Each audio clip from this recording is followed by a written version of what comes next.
क्या आपने कभी सोचा है कि 15 साल तक पूरे राज्य पर राज करने वाली एक नेता अचानक अपना ही घर कैसे हार सकती है? 2026 के पश्चिम बंगाल चुनाव की कहानी बिल्कुल ऐसी ही है।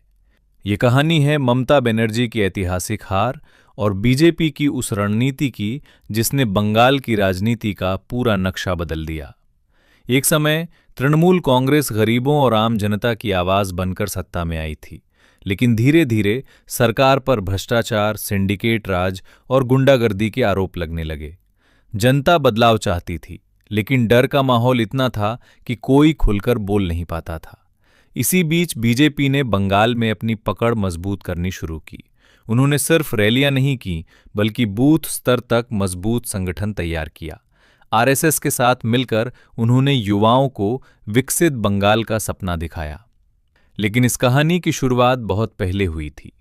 1970 के दशक में कोलकाता की राजनीति छात्र आंदोलनों और विचारधाराओं से भरी हुई थी। उसी समय एक युवा लड़की ने राजनीति में 1984 में कांग्रेस ने उस युवा लड़की को जादवपुर लोकसभा सीट से चुनाव लड़ाया। सामने थे सीपीएम के दिग्गज नेता सोमनाथ चटर्जी। लेकिन नतीजे आए तो पूरा देश चौंक गया। उस लड़की ने चुनाव जीत लिया। वो लड़की थी ममता बनर्जी।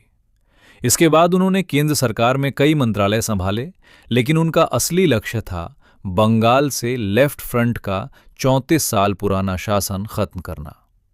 1998 में उन्होंने अपनी पार्टी बनाई, ऑल इंडिया तृणमूल कांग्रेस। 2006 में सिंगूर और नंदीग्राम आंदोलन ने उनकी राजनीति को नई ताकत दी। किसानों की जमीन के मुद्दे पर उन्होंने खुद को जनता की सबसे बड़ी आवाज के रूप में पेश किया। मां माटी मानुष का नारा पूरे बंगाल में गूंज उठा। 2011 में ममता बनर्जी पश्चिम बंगाल की पहली महिला मुख्यमंत्री बनी। उन्होंने लक्ष्मी भंडार, कन्याश्री और स्वास्थ्य साथी जैसी योजनाओं के जरिए गरीब और महिलाओं के बीच मजबूत पकड़ बना ली। लेकिन 2021 के बाद हालात बदलने लगे। कोविड महामारी के दौरान स्वास्थ्य व्यवस्था पर सवाल उठे, फिर शिक्षक भर्ती घोटाला और इसके साथ महिलाओं की सुरक्षा को लेकर भी सरकार घिरने लगी। आरजी कर मेडिकल कॉलेज जैसी घटनाओं ने पूरे राज्य को हिला दिया। इसी बीच वोटर लिस्ट रिवीजन को लेकर भारी विवाद शुरू हुआ। लाखों वोटर नाम हटाए जाने के आरोप लगे और माहौल बेहद तनावपूर्ण हो गया।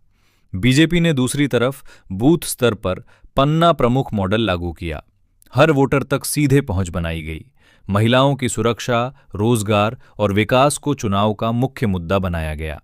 चुनाव के दिन पूरे बंगाल में भारी सुरक्षा बल तैनात किए गए।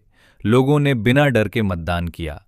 जब नतीजे आए तो पूरा देश हैरान रह गया।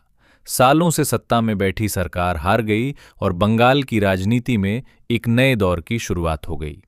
ये चुनाव सिर्फ सत्ता परिवर्तन की कहानी नहीं थी, बल्कि जनता के भरोसे, गुस्से और बदलाव की इच्छा की कहानी थी।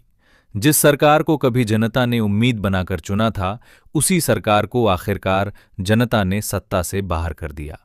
और इसी के साथ बंगाल की राजनीति में एक नया अध्याय शुरू हुआ।